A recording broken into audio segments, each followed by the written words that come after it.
Howdy folks. I've been hesitant to make pure deck tech videos so far, but I've seen a lot of demand in my comment sections recently for more of my thought process while building decks. My favorite deck right now is my Meria deck, and I talk about it a lot in my videos, so figure I may as well do a deep dive on that one. The deck began with me looking at green-red commanders and stumbling upon Meria, Scholar of Antiquity. I mentally started throwing together an idea of what a Meria deck would look like. Lots of 0 and 1 cost artifacts, plus some stormy artifact synergies. When I looked up the EDHREC page, yup, that's the deck people build. And while it seemed fun, it didn't quite feel grounded enough to scratch my itch, still existing somewhere in the realm of fragile-ish value tribal. Then I went, well, what about other types of artifact? If I let myself scooch the mana curve up a little bit, what artifacts could I run that have a solid effect, regardless of whether they're tapped or not? My answer to this question, dear viewers, was equipments. Now, at the outset, I found this idea kind of hilarious. Magic the Gathering's card types are a little muddy. They could have had a permanent type whose effect is global and which can be tapped, and another permanent type that attaches to something else to modify it and which doesn't usually get tapped. But no, they arbitrarily threw cards of both types into both artifacts and enchantments, and then just kind of blanket established artifacts as tappable and enchantments as not. So a deck based around tapping equipments basically feels like taking advantage of the weird choices of some guys 20 or 30 years ago. Which is certainly not a new activity, but it feels really funny to do a variant of it not many others are doing. In addition, the specific choice to go with equipments actually has another perk. Meria as a commander naturally lends herself to decks that highly depend on her to succeed. And certainly, being a 3-mana commander with immediate abilities in green means that eating a removal spell or two isn't the end of the world.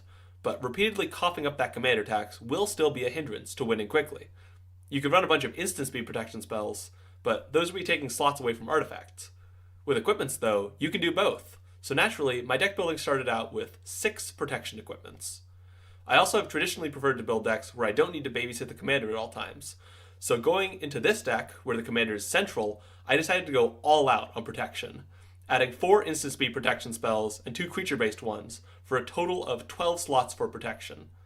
This is notably also the category where almost half of my deck's budget is spent, since I'm running several high-quality protection spells in a deck full of mostly dirt-cheap other cards.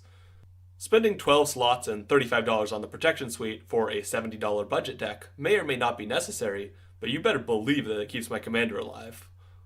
Once I decided on an equipments deck, I started fleshing it out with equipment synergistic creatures. Cards like Goblin Cavalier, Champion of the Flame, Valduk, and Chishiro. I also looked at a bunch of cards that attach equipments to themselves for free, but the only one that ended up seeming worth it was Armory Automaton, and this is for 2 reasons. 1, it yoinks my opponent's equipments, which is incredibly funny. 2, it's also an artifact, so even if I don't need the effect, it's still useful as long as my commander is out. The deck originally included a lot more general utility creatures, but I eventually figured out that the commander is a creature that I'll always have, available to be an equipment bearer, and the existence of commander damage means that it'll already be a better beater than any creature without the word equipment on it. So, the rest of the creature base goes to reconfigure creatures, as well as creatures with removal, ramp, or draw attached to them. Speaking of these things, let's talk about them.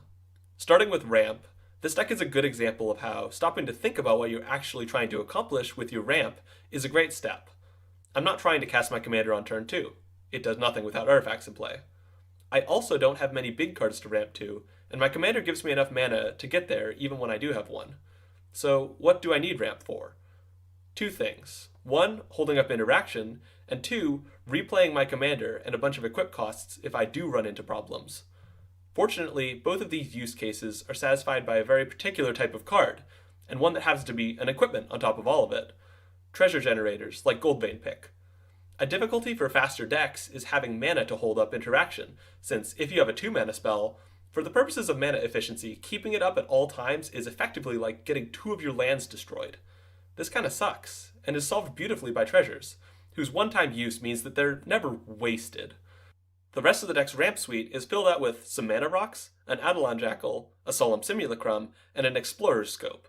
This overwhelmingly artifact-based ramp suite means that it barely even feels like I'm spending slots on ramp, since these cards can be converted into value via my commander. Next up, removal. I started playing Magic as a mono black player, and to this day I still generally run a lot of removal in my decks.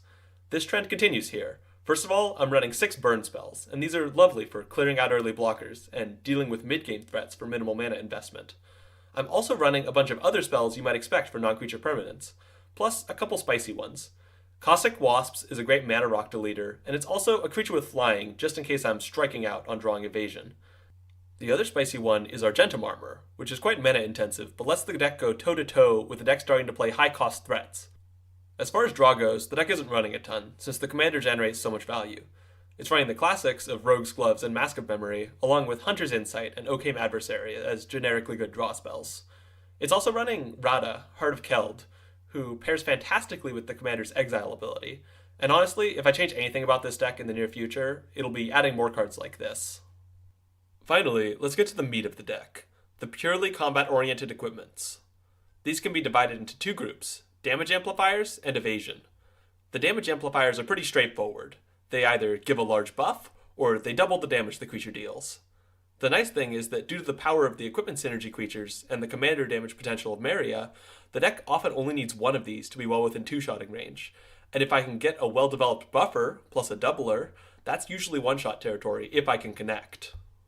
And speaking of connecting, let's talk evasion. The deck runs 2 unblockable granting equipments, Whisper Silk Cloak and M15 All-Star Hot Soup, as well as 3 that grant flying. The deck also has 2 lands that offer evasion, as well as several creatures with some form of evasion, so all in all it usually feels adequate for letting me deliver some hefty beats. The speed of the deck also helps. If I'm swinging for 7 at somebody on turn 4, a lot of times they'll just chump block, figuring that they may as well stop some commander damage before the evasion comes online. And then the following turn, I can just burn their remaining blocker, buff my commander, and then swing it for 12 or so, with no rush to fully develop my evasion. The collective result of all these individual pieces is a flexible Voltron deck that feels shockingly fast for being $70 and dreamed up as a funny deck. It's often able to eliminate a player by turn 6 or 7, and with good evasion and protection, it's pretty frequent for it to one-tap 3 players back-to-back, deviating from the frequent aggro struggle of killing a single player and then dying. The deck does have a couple of weaknesses. Sacrifice effects and creature board wipes slow down a bit, and artifact board wipes hurt pretty badly. However, these weaknesses are less pronounced than in some Voltron decks due to the high velocity of the deck. It's constantly churning through cards and hitting its land drops religiously, and as a result it will often maintain decent cards in hand and mana, and has more bounce back potential than you might expect. If I had to come up with a takeaway from the process of building this deck, I would go with this. For one, try to let deck building be a fluid process. This deck actually became faster as I worked on it, primarily because I was chasing different things that seemed fun, and the way to make those fun things reasonably good was to increase the speed and beatdown potential of the deck. And I consider this evolution a great thing. It's unlikely that you'll have an idea for a deck that will work from first principles, but you can take elements of a deck that appeal to you and play around with them, and a lot of times that will lead somewhere cool. Secondly, think about the balance of supporting card types. The basic 4 that come to mind being protection, ramp, draw, and removal. Figuring out the right ratios for these can be a great aid in running a deck that consistently does what it wants to do in a real game.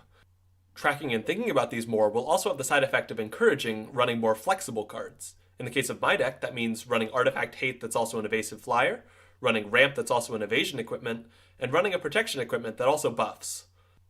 The fact that my deck is able to flex slots like this, in part owing to my commander, means that the deck always feels like it has more removal and protection than an aggro deck has any right to, which is awesome. A final takeaway might be the power and fun factor of running a deck that's consistently threatening, but variable in the exact makeup of the threat. Meria solo Voltron games look different than Goblin Cavalier beatdown games, which look different than Chishiro Go wide games, which look different than Turbo Ramp Adelon Jackal games. But all of these options feel powerful in their own unique ways, and without any feeling like the wildly superior opener. This is partially what makes the deck so addictive to me. There's this constant factor of playing equipments and delivering beats in the mid-game, and certainly the deck succeeds in doing that consistently. But it also does it with a surprising amount of variation, game to game. A lot of this probably comes down to the flexibility of the commander and of equipments in general, as I've never had another deck feel quite so variable in its win cons, despite them being so similar on paper. For this reason, I can't give an exact guide on how to recreate this feel with any deck, but a good first step is going to be paying attention to the amount of space your deck is devoting to different things and optimizing for space efficiency in your cards.